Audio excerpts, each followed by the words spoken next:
আমি আজকে তোমাদের ভেক্টর অধ্যায় ফিজিক্স ভেক্টর অধ্যায় আমার লেকচার নাম্বার 3। তো এটা নিয়ে আজকে আলোচনা করব একটা সহজ একটা টপিক্স, বাস্তব একটা টপিক্স। সেটা হলো একজন লোক যখন বৃষ্টির দিনে একজন লোক দাঁড়ায় থাকে, বৃষ্টিতে ছাতা মাথায় দিয়ে দাঁড়ায় থাকে, তখন কি অ্যাঙ্গেলে ছাতাকে ধরতে হয়, বা সেই লোকটা বৃষ্টির সাপেক্ষে সামনের দিকে যদি অগ্রসর হয় তখন কি অ্যাঙ্গেলে তাকে সামনের দিকে অগ্রসর হলে বৃষ্টি থেকে বাঁচা যায়, সেই সংক্রান্ত কিছু সমস্যা আমরা সমাধান করব। ধরো আমি একজন লোকের বেগ, লোকের বেগ ধরো এই বরাবর, মানে আনুভূমিক বরাবর একজন লোকের বেগ। আচ্ছা, তো বৃষ্টি দেখো খাড়া নিচের দিকে পড়ছে, বৃষ্টি খাড়া নিচের দিকে পড়ছে। এটা ধরো আমাদের কিউ, লোকের বেগ, কিউ ভেক্টরকে আমরা ধরতে পারি। বৃষ্টি ঠিক খাড়া নিচের দিকে পড়ছে, পি ভেক্টর ধরলাম, খাড়া নিচের দিকে পড়ছে। একজন লোক দেখা গেল এখানে দাঁড়িয়ে আছে। তো যখন এই ব্যক্তিটা সামনের অক্ষর দিকে সমান্তরাল দিকে বা ভূমির দিকে যখন সে যাত্রা আরম্ভ করবে, তখন ছাতাকে ধরতে হবে, এই অ্যাঙ্গেল ছাতাকে ধরতে হবে। ছাতাকে যদি সুন্দরভাবে একটু আঁকার চেষ্টা করি, তো ছাতাকে ধরতে হবে। এখন দেখো, তাহলে এখানে একটা অ্যাঙ্গেল সৃষ্টি হবে, এবং এই লোকের কাছে মনে হবে বৃষ্টি যেন এই দিক দিকে আসছে। এটা হলো বৃষ্টির লব্ধি বেগ। লোকের কাছে মনে হবে এই বৃষ্টিটা যেন এই দিক দিকে আসছে, এটা বৃষ্টির লব্ধি বেগ, এবং বৃষ্টি এদিকে পড়ছে। দেখো, এখন এইটা হলো এক্স অক্ষ বরাবর, এটা হলো ওয়াই অক্ষ বরাবর। যাই হোক, তো বৃষ্টি যদি এদিক পড়ে, তাহলে আমি যদি এখানে একটা এই রেখার সমান্তরাল করে একটা রেখা টানি, তো এই রেখার দিক হবে এদিকে, এই রেখার দিক অবশ্যই এদিকে হবে, কারণ এটা হলো আমাদের কিউ ভেক্টর। আচ্ছা, যদি এটা হয় তাহলে আমরা এখানে যদি এটা ও ধরি, এটা এ, এটা বি। দেখো, ত্রিভুজ ও এ বি এ, এই ত্রিভুজে এই দুটো ভেক্টর এরা কিন্তু পরস্পর একই দিকে, এই দুটো ভেক্টর এরা পরস্পর একই দিকে। তাহলে ভেক্টর ত্রিভুজ সূত্র অনুসারে কী হবে? একই দিকে ভেক্টরগুলো যোগ, তাহলে কিউ ভেক্টর যোগ আর ভেক্টর সমান পি ভেক্টর। তোমরা জানো একই দিকে ভেক্টরগুলো যোগ এবং অতিরিক্ত যে আরেকটা ভেক্টর আছে সে তাদের লব্ধি হবে। তাহলে আমরা এখান থেকে লিখতে পারি আর ভেক্টর সমান P vector minus Q vector. খুব সহজে কিন্তু দেখো আমরা এটা লিখে নিতে পারি।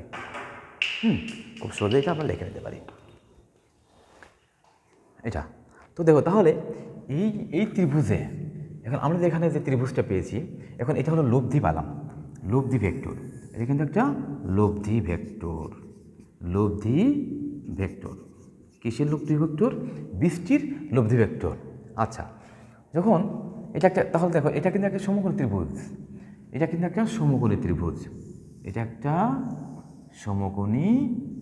ত্রিভুজ, হ্যাঁ।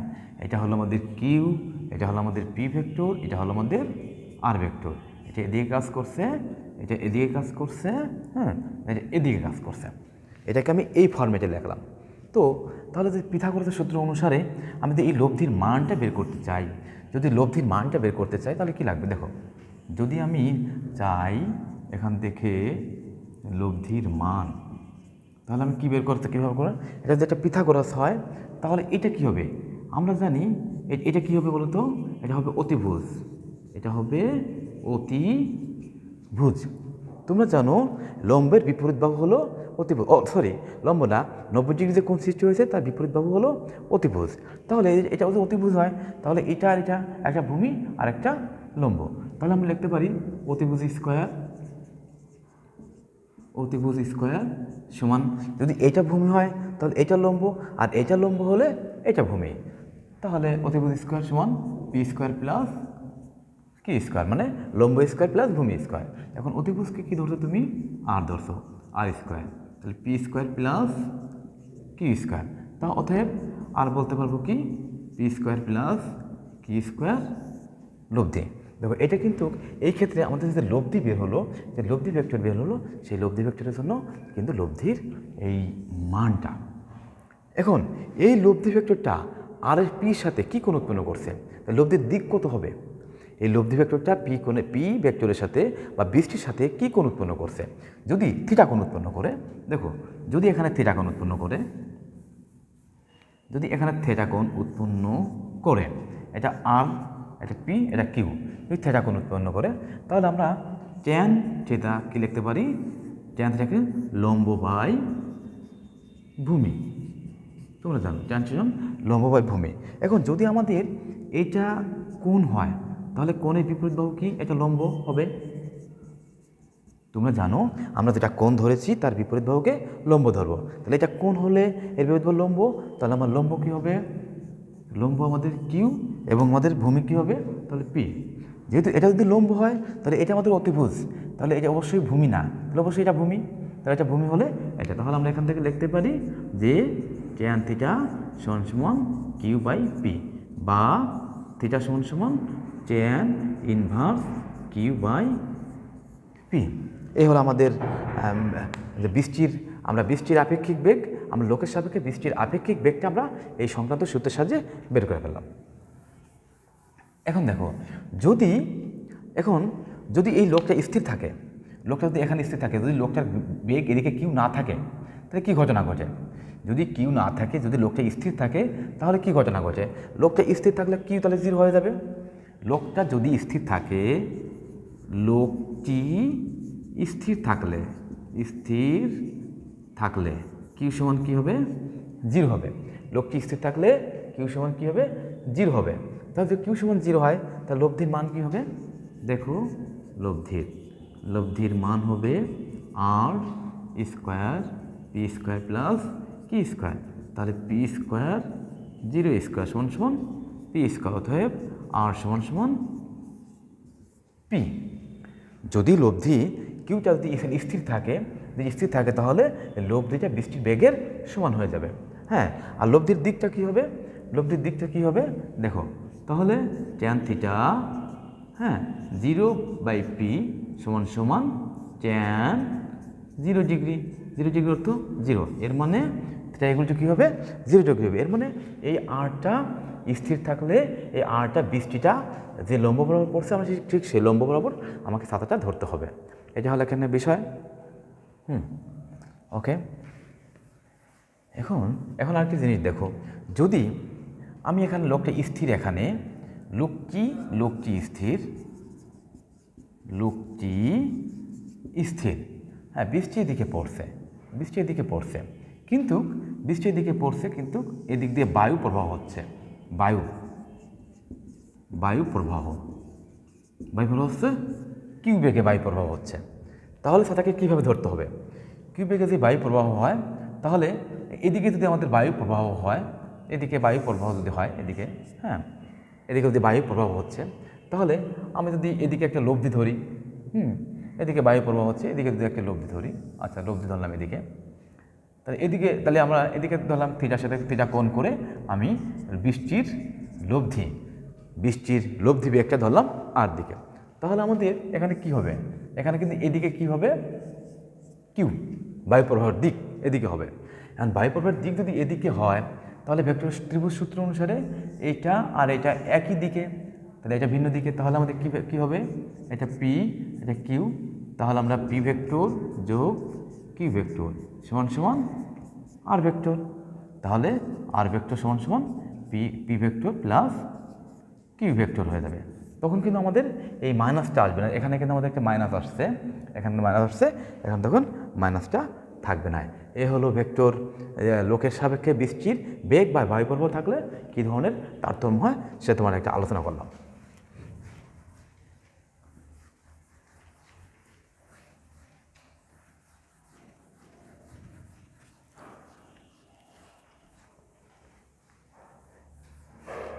এখন আমি তোমাদের দেখাবো ভেক্টরের বিভাজন নিয়ে তোমাদের সাথে আমি একটু কথা বলেছি, তো আবার দেখো ভেক্টরের বিভাজন,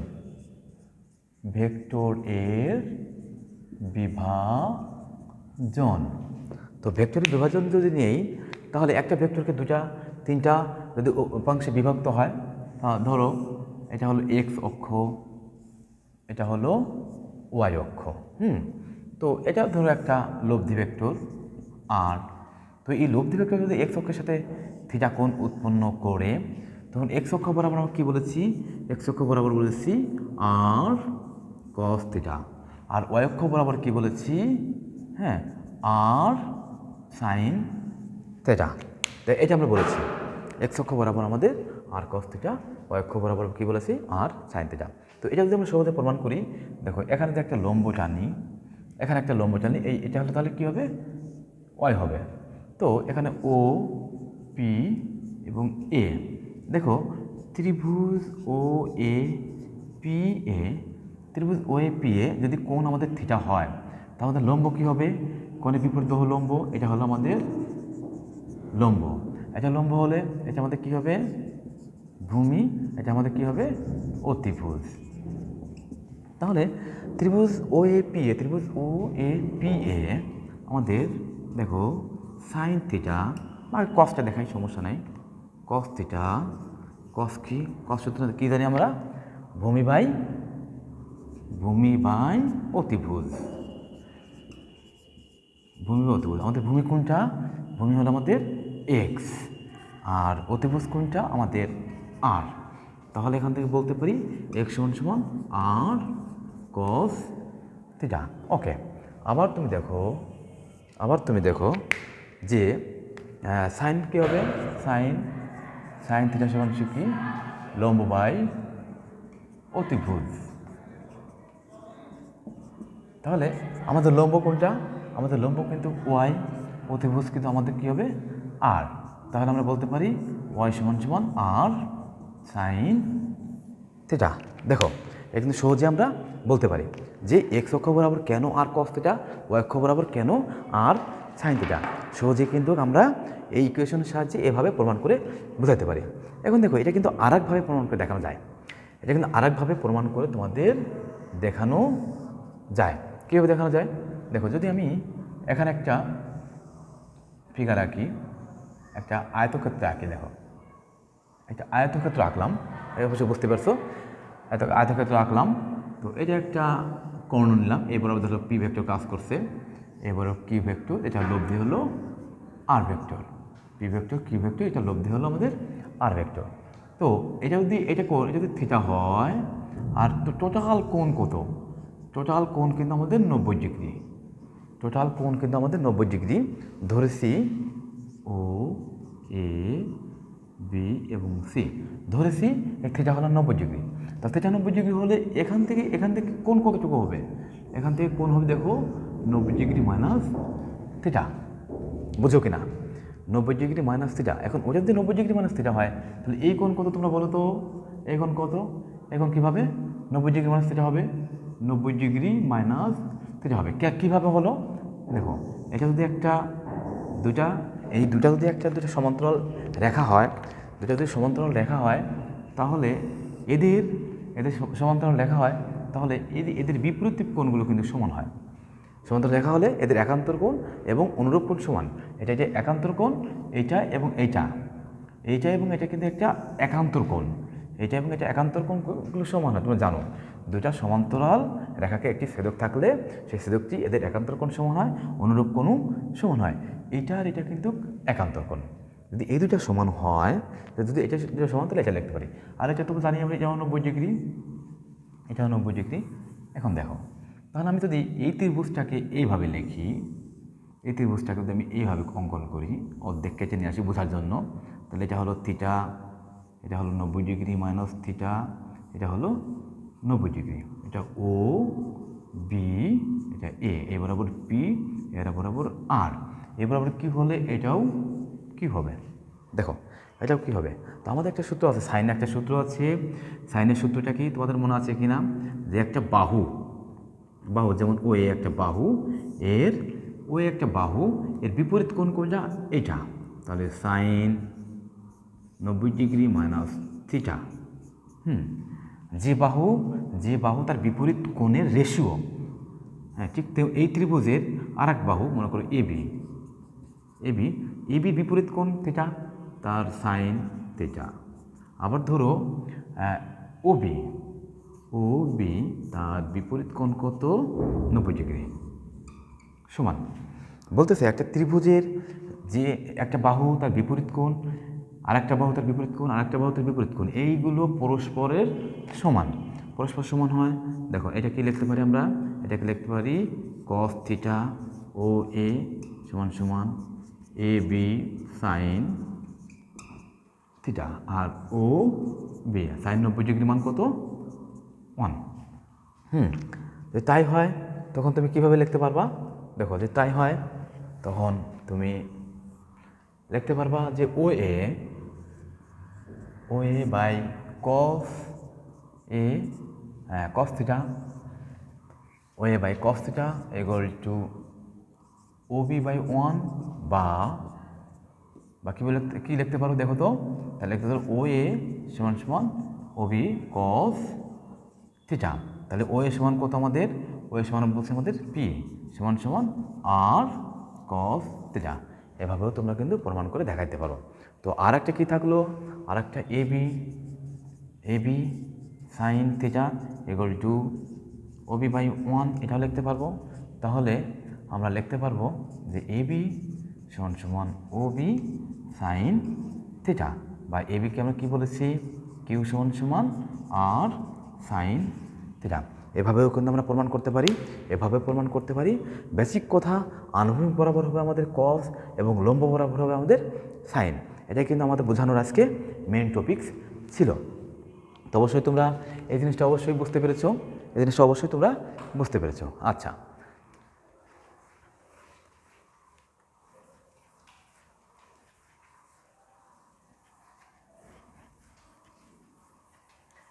এখন দেখো, যদি আমাদের এখানে তো আমাদের একটা অংশে বিভাজন করতে হবে, দুইটা অক্ষ ছিল, এক্স অক্ষ ছিল, ওয়াই অক্ষ ছিল। এখন যদি অনেকগুলো এক্স অক্ষ, ওয়াই অক্ষ এবং একটা লব্ধি ছিল বা একটা বেগ ছিল, যদি অনেকগুলো বেগ কাজ করে, ভেক্টরের বহু বাহু থাকে, দেখো এখানে এটা এক্স অক্ষ, এটা আমাদের ওয়াই অক্ষ।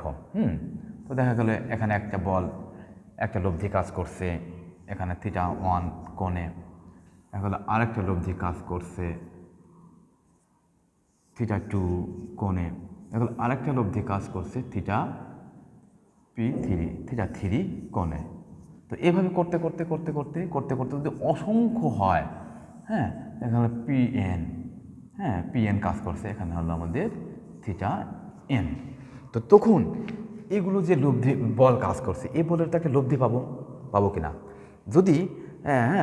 যদি আমাদের অনেকগুলো বল কাজ করে, যদি অনেকগুলো বল একটা বিন্দুতে কাজ করে, ধরলাম ও বিন্দুতে কাজ করে, ও এক্স এবং ওয়াই এক্স অক্ষ এবং ওয়াই অক্ষ যদি অনেক, তাহলে এইগুলো থেকে রেজাল্টেড আমরা লব্ধি পাবো কিনা।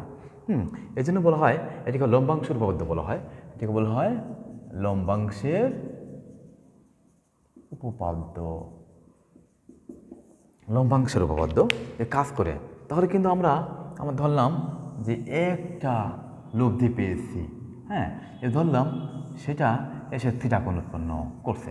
তো এই যে লব্ধিটা পাইলাম, এই লব্ধিটার মান কত এবং কী অ্যাঙ্গেলে আছে সেটা কী ভাবো, এটা কিন্তু আমাদের প্রতিটা এই যে P1 P2 P3 এগুলোর জন্য, এগুলো P1 P2 P3, P2 জন্য যে লব্ধিটা পেয়েছি তার সে লব্ধির মান কত এবং দিক কত একটু ভিন্ন। দেখো, তো এই P1টা এক্স অক্ষ বরাবর তাহলে কী কোণ উৎপন্ন করছে, P1 cos থিটা 1, P2 এক অক্ষ বরাবর কী করছে cos theta 2, P3 cos theta 3 করে Pn cos থিটা n।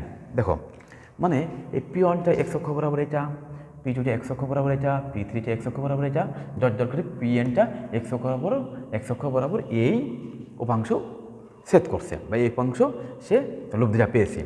তাহলে আমরা তাহলে এই আর ভেক্টরের জন্য, আর এই আর ভেক্টরটা কিন্তু সকল কিছু ভেক্টরের লব্ধি। তাহলে আর ভেক্টরটা এক্স অক্ষ বরাবর কী উৎপন্ন করে, আর ভেক্টরটা এক্স অক্ষ বরাবর এটা উৎপন্ন করে। তাহলে এটা যদি লব্ধি হয় তাহলে এটা অবশ্যই সবগুলোর যোগফল, এটা লব্ধি হলে সবগুলোর যোগফল, ঠিক আছে না, এবং সবগুলোর যোগফল এর মান যদি এক্স হয় তাহলে R cos theta equal to X হবে। অনুরূপভাবে এগুলোর লম্ব বরাবর কি অংশ কাজ করবে? Sine, sine theta 1 P2, sine theta 2 P3, sine theta 3 এভাবে করে করে Pn সাইন থিটা n, এটা কাজ করবে। এবং এটা তাহলে কি হবে? আর সাইন থিটা, তাহলে এটা কী করবে? লম্ব বরাবর কাজ করবে। এটা ধরলাম ওয়াই, এগুলোর যোগফল এক, এগুলোর যোগফল ওয়াই, তাহলে এইটা সমান এগুলোর যোগফল লিখতে পারি সহজেই, R cos theta equal to X আর sine theta equal to Y. এই দুটো ইকুয়েশন থেকে খুব সহজেই ক্যালকুলেশন করে আমি সাইন থিটা এবং কস থিটার মান সহজেই বের করে নিতে পারি। দেখো, তো যদি আর কস থিটা, হ্যাঁ, যদি ওয়াই ইকুয়াল টু কি আমাদের আর সাইন থিটা, হ্যাঁ, এবং এক্স ইকুয়াল টু কি আর কস থিটা, যদি আমি এই দুটার আর এর মান বের করতে চাই, দেখো এই আর এর মান বের করতে চাই, তাহলে উভয় পক্ষে অবশ্যই স্কোয়ার করতে হবে। উভয় পক্ষে অবশ্যই স্কোয়ার করতে হবে, স্কোয়ার করে যোগ করতে হবে।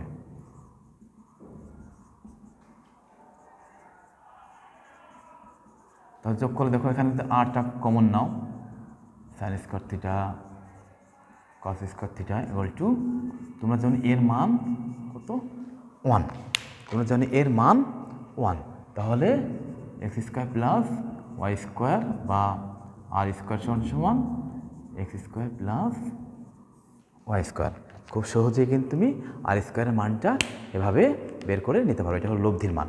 আচ্ছা, যদি এখন লব্ধির দিক বের করতে চাই, তাহলে কী করতে? এই দুটি ইকুয়েশনকে অবশ্যই ভাগ করতে হবে। ভাগ করে আর এর মান থাকবে না, দেখো থিটার মান থাকবে। তখন এটা যদি 1 হয়, যে ইকুয়েশন যদি 2 হয়, তাহলে 1/2, তাহলে 1/2 করলে দেখো ওয়াই বাই এক্স সমান ভাগ করলে সাইন থিটা কস থিটা সমান ট্যান থিটা, তাহলে y by x equal to কত? ট্যান থিটা, বা tan theta equal to y by x, বা theta equal to tan inverse y by x. সহজে তুমি কিন্তু ক্যালকুলেশন করে এভাবে বের করে নিতে পারো, এবং এইভাবে ক্যালকুলেশন করে তুমি এখান থেকে যে গাণিতিক সমস্যাগুলো আসবে, সেই গাণিতিক সমস্যাগুলো সহজেই সমাধান করে ফেলতে পারবে। এখন তোমাদের যদি আমি একটা দেখাই যে আয়ত একক ভেক্টর কি।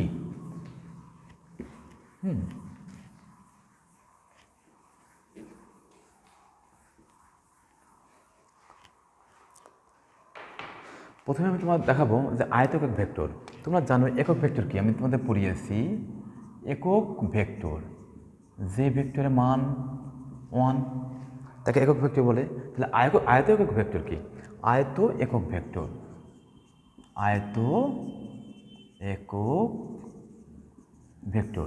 হ্যাঁ, আয়ত একক ভেক্টর হলো এক্স অক্ষ, ওয়াই অক্ষ এবং জেড অক্ষ বরাবর যদি কোনো ভেক্টর কাজ করে, এক্স অক্ষ, ওয়াই অক্ষ এবং জেড অক্ষ বরাবর, ধরুন এটা এক্স, এটা ওয়াই এবং এটা জেড অক্ষ, তাহলে এক্স অক্ষ বরাবর যদি আই ভেক্টর কাজ করে, ওয়াই অক্ষ বরাবর জে এবং জেড অক্ষ বরাবর কে, এই তিনটা ভেক্টর যদি কাজ করে, দেখো এক্স অক্ষ বরাবর আই, ওয়াই অক্ষ বরাবর জে এবং জেড অক্ষ বরাবর কে, এই তিনটা ভেক্টর যদি পরস্পর, হ্যাঁ, এক্স অক্ষ বরাবর কাজ করে, তাহলে এই আই জে কে কে আমরা আয়ত একক ভেক্টর বলবো। আই জে এবং কে কে আমরা আয়ত একক ভেক্টর বলবো। এখন আই জে কে দিয়ে একটা ব্যাসার্ধ ভেক্টর, আমরা বের করার চেষ্টা করব। হ্যাঁ, ব্যাসার্ধ ভেক্টর বা অবস্থান ভেক্টর। দেখো যে যদি আমি এখানে এক্স অক্ষ বা এখানে যদি আমি, তোমরা জানো এক্স অক্ষটা কিন্তু ঠিক এই বরাবর আমাদের একটা লম্ব, মানে এই দুটা যদি আমাদের একটা সমতল ভূমির উপর হয়, তাহলে এই দুটা মধ্যবর্তী কোণ 90, তাহলে এই ঠিক এই অক্ষ বরাবর আমাদের কি হবে? আমাদের এটা কিন্তু লম্ব হবে। এটা যদি লম্ব হয়, ধরলাম এটা হলো জেড অক্ষ, এটা হলো ওয়াই অক্ষ, এবং এটা যদি এই বরাবর হয়, দেখো এই বরাবর হলে এই বরাবর কী হবে? আমাদের এক্স অক্ষ ধরলাম, এক্স অক্ষ, এটা কিন্তু আমাদের লম্ব, এবং প্রতিটা অক্ষ পরস্পরের সাথে কিন্তু 90 ডিগ্রি কোণ উৎপন্ন করে। আচ্ছা, ঠিক এই অক্ষর যদি আমাদের যদি এখানে একটা পি বিন্দু হয় এবং এই ওপি এবং আমাদের ওপি ভেক্টর বা এখানে আর ভেক্টর আমরা বলবো, একে বলবো কি অবস্থান ভেক্টর। এখন যদি অবস্থান ভেক্টর আমরা একটা মান, একটা অবস্থান ভেক্টরটা বের করবো এবং অবস্থান ভেক্টরের মান বের করব। এখন দেখো, যদি এই বরাবর ঠিক এই বরাবর একটা টানি, এটা কিন্তু জেড অক্ষের সমান্তরাল। জেড অক্ষের সমান্তরাল, এটা কিন্তু জেড অক্ষের সমান্তরাল। ওকে, তো এখানে যদি আমি এখানে যদি এর সাথে একটা লম্ব টানি, এটা কিন্তু আমাদের 90 ডিগ্রি কোণ। এটা কিন্তু আমাদের 90 ডিগ্রি কোণ, কারণ দেখো এটা কিন্তু এভাবে আছে, এটা কিন্তু এটা কিন্তু আমাদের ঠিক এইভাবে অবস্থান করছে। এভাবে অবস্থান করলে এটার সাথে যদি আমি একটা লম্ব টানি, ভালো করে দেখো, এটা কিন্তু এর সাথে যদি লম্ব টানি, তাহলে এইটার সাথে এটা কিন্তু কী কোণ উৎপন্ন করে? 90 ডিগ্রি কোণ। এটা কিন্তু এটা কিন্তু এইভাবে না, এটা কিন্তু এইভাবে, তখন এটার সাথে এটা কী হবে? এটা 90 ডিগ্রি কোণ উৎপন্ন করে। ওকে, তাহলে এটা যদি আমি কে ধরি, এটা কে ধরি ও কে পি ত্রিভুজ। দেখো ত্রিভুজ ও কে পি ত্রিভুজ সূত্র অনুসারে এই দুইটা কিন্তু একই দিকে কাজ করছে, বারবার বলতেছি এই দুইটা একই দিকে কাজ করছে। আর ও আর আমাদের একই দিকে কাজ করে। দেখো তাহলে আমি লিখতে পারি ও কে ভেক্টর প্লাস কেপি ভেক্টর সমান সমান আর ভেক্টর। দেখো আমাদের এই অক্ষ বরাবর কে কাজ করছে? যে কাজ করছে, যে ভেক্টর, এই ভেক্টর কে ভেক্টর, এই ভেক্টর আই ভেক্টর। তাহলে ওকে আসা, ওকে থাকলো ওখানে ওকে ভেক্টর কেপি ভেক্টর কিন্তু আমাদের জেড ভেক্টরের সমান্তরাল। এখন এই জেড ভেক্টরকে যদি আমরা জেড কে প্রকাশ করতে পারি, এই ভেক্টরকে আমরা এক্স আই প্রমাণ করতে পারি, এই ভেক্টরকে আমরা ওয়াই জে আকারে লিখতে পারি। তাহলে কেপি ভেক্টরকে আমরা কি লিখতে পারি? কেপি ভেক্টরকে আমরা লিখতে পারবো জেড কে ভেক্টর, কারণ কেপি ভেক্টর আর জেড কে ভেক্টর সমান্তরাল অবস্থান করছে, একই জিনিস, যাকে আমরা জেড কে লিখতে পারবো। দেখো তাহলে আমাদের আর এর মান নির্ণয় করতে ওকের মানটা এখনও রয়েছে। এখন যদি এখান থেকে ঠিক একটা যদি আমি লম্ব টানি এর উপর, এখান থেকে একটা ঠিক যদি লম্ব টানি, হ্যাঁ দেখো এখান থেকে একটা লম্ব টানি। আরেকটা বিষয়, এখানে দুটো জিনিস যদি আমি প্যারালালি বের করতে চাই, দেখা যদি প্যারালালি বের করতে চাই, এই ত্রিভুজে হ্যাঁ এটা যদি 90 ডিগ্রি কোণ হয়, তাহলে এই কোণের বিপরীত বাহু কী হবে? অতিভুজ হবে। এটা 90 ডিগ্রি কোণ হলে এই কোণের বিপরীত বাহু কী হবে? অতিভুজ হবে। তাহলে আমরা জানি অতিভুজ স্কোয়ার সমান ভূমি স্কোয়ার প্লাস লম্ব স্কোয়ার, তাহলে ওকে স্কোয়ার প্লাস কেপি স্কোয়ার, এটা আমরা এখান থেকে লিখতে পারি। আর তাহলে এটা দুটা একই প্যারালালি আমরা বের করার চেষ্টা করি। ওকে দেখো, এখন এখানে ত্রিভুজ ধরি, ত্রিভুজ ও এল কে এ। আমাদের কিন্তু ও এল কে এখানে এল কোণ কিন্তু 90 ডিগ্রি, আমাদের এল কোণ কিন্তু 90 ডিগ্রি, তাকে এখানে আমাদের 90 ডিগ্রি লাগবে না। এখন দেখো এটার দিক এদিক, এটা কিন্তু আমাদের কী অক্ষ? এটা কিন্তু আমাদের ওয়াই অক্ষ হবে। তাহলে ওয়াই অক্ষ হবে, তাহলে ওয়াই অক্ষকে আমরা কীভাবে প্রমাণ করেছি? দেখো ওয়াই জে লিখেছি।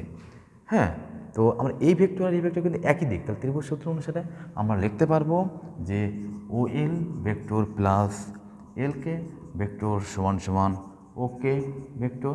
দেখো তাহলে ও এল ভেক্টরকে আমরা কী লিখতে পারি? এক্স আই, এবং এল কে ভেক্টরকে কী লিখতে পারি? ওয়াই জে, এবং এটা তাহলে ওকে। তাহলে এই মানটা যদি আমি এখানে বসাই, তাহলে আর একটা মান পাবো। এটা 1, এটা 2। যদি 2 নং এর মান 1 এ বসাই, তাহলে কী হয়? দেখো তাহলে আর ভেক্টর সমান সমান OK vector plus z k vector. তাহলে ওকে ভেক্টরের মান কত আমাদের? এটা, তাহলে x i plus y j plus z k. তাহলে আমি কী পাইলাম? আর ভেক্টর সমান কী পেলাম?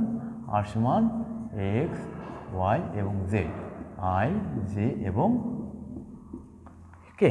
দেখো আমরা আই জে কে আর এর ভেক্টর পেয়ে গেছি। আচ্ছা, এই প্রথম ক্যালকুলেশন থেকে কিন্তু আমরা এটা পেয়েছিলাম।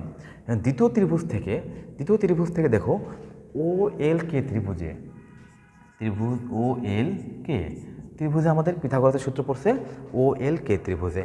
এটা যদি 90 ডিগ্রি কোণ হয়, তাহলে এই কোণের বিপরীত বাহু কি আমাদের? ওকেটা কী হবে? অতিভুজ হবে। তাহলে ওকে অতিভুজ স্কোয়ার ভূমি স্কোয়ার প্লাস লম্ব স্কোয়ার, ও এল প্লাস স্কোয়ার প্লাস এল কে স্কোয়ার। এখন ওকে স্কোয়ার ও এল কি?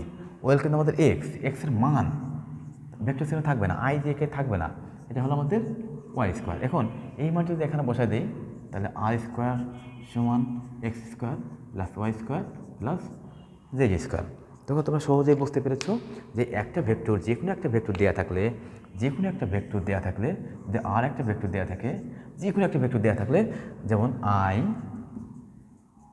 হ্যাঁ, জে এবং কে, সেই ভেক্টর মান হোক কী হবে এক্স স্কোয়ার ওয়াই স্কোয়ার এবং জেড স্কোয়ার। তাহলে যে কোনো একটা ভেক্টর যেভাবে দেওয়া থাকুক না কেন সে ভেক্টর মান হবে এক্স স্কোয়ার ওয়াই স্কোয়ার এবং জেড স্কোয়ার। অবশ্যই তোমরা এই জিনিসটা বুঝতে পেরেছো।